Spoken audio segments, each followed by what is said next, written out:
Hey, what's up, lightboltjoe here. Today we are going to discuss the 2008 action thriller, eh, kind of horror. There's not much horror to it. There's some blood. We'll call it horror.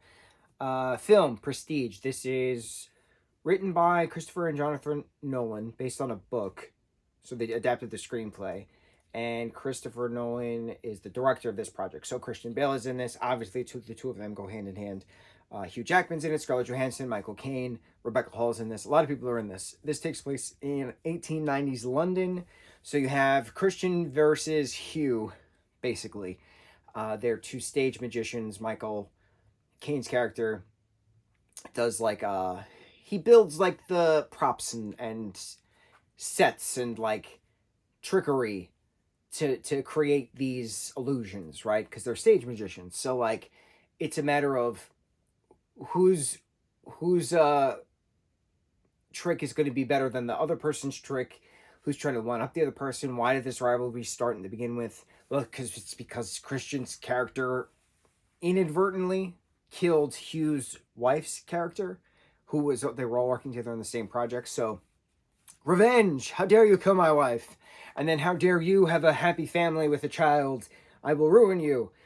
But it's very theatrical. It's funny watching this now because he plays Barnum in The Greatest Showman. Hugh Jackman plays Barnum in The Greatest Showman, and Bailey Barnum, PT Barnum, and watching him play a 1800s magician, theatric bringer, ringleader, if you will, in two different projects taking place in the same time period. It's entertaining because it's Hugh, and Hugh can act and dance, and that's what's cool about it. And he can sing. So to watch him do magic now, very interesting. It was also very interesting having David Bowie play the character of Tesla, Nikola Tesla, creating this machine out of his Tesla coils to create quote-unquote teleportation, but inadvertently creating a copying machine of whatever goes into the coils. So like the experiment of various top hats and cats led to Hugh bringing this device onto stage, in a means of the teleported man. How does he wind up all the way at the top of the theater in a second if he just disappeared on the stage? Well, it's because the twist at the end was that that's of water throughout underneath the stage is where the copied Hughes characters would fall to their death and then get locked in and die. So that's the interesting part about this, is that it's presumed that Christian's character actually killed Hugh Jackman's character, but in fact we actually saw a copy of Hugh be killed, and it wasn't actually Christian's fault. It was just the design of the actual box. So it was a matter of sending a man to death. So there was twists within twists, because the man who actually died is not actually Hugh, because it's a copy. And then the man who was actually hung for the death of that character is not actually Christian's character. It's his twin brother.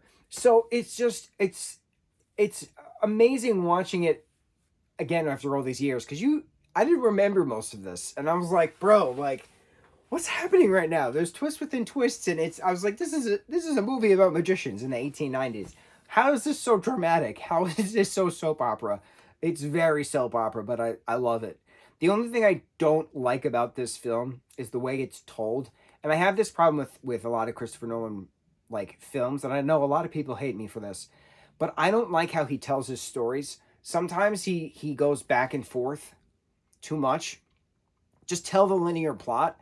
Or if he tells the linear plot, he extenuates, he elongates the linear plot, which you shouldn't stretch it out. Just put it back to its Laffy Taffy form. There's no need to stretch it out and cover it in some nerds and create a nerd's rope. There's no point of that. Just keep it as the Laffy Taffy it's supposed to be, because there's too many pops going on to get through to the chewy center of the nerd's rope. There's your food analogies for you. So, not that Laffy Taffy is the center of a nerd's rope, but I was thinking of something chewy, and that was the only thing that came to mind. Now, I don't like the back and forth of the actual story, but the story as a whole, when you look at it from a linear plot, is cool. So I'm curious how the book was told, because I know it's based on a book. So in the original novel, I never read it, so I can't talk about it. In the original novel, I'm assuming it's linear, because not many novels that I'm familiar with, I'm sure they exist, not many novels go back and forth and back and forth and back and forth. It gets confusing because you have to like study it to pay attention, and that's not entertaining. That's homework. So I don't know, man. I just, that's the only critique I can find about this, was how he actually put the story together. Otherwise, I think the story as a whole, even with the twists and turns, was so cool. And I love how Thomas Edison's hoodlum gang was the bad guys throughout this, because Thomas Edison was an awful inventor who stole a lot of Tesla's work. And I'm glad that Tesla is now getting the actual credit that that is due, despite the fact that it is the name of a company owned by a terrible man currently. But it's just, it's interesting. It's very interesting that when you actually learn history, you hate people you thought were cool.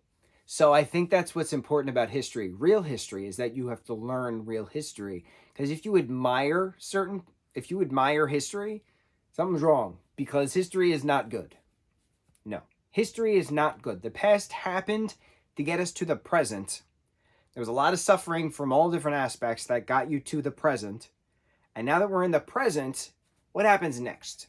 Well, that's what we got to figure out. That's what we got to try to aim for. For the better future, for the better tomorrow, we look to the past for answers to learn what not to do, right? So it's interesting. This movie got some life lessons going for us as well. So loved it. Awesome. Beautiful. And the alchemy and the trickery and the magistry and the prestige. Very cool. Very well done. I enjoyed it. That's why a lot of people keep talking about it all these years later. On to the next review. Mucho mahalo.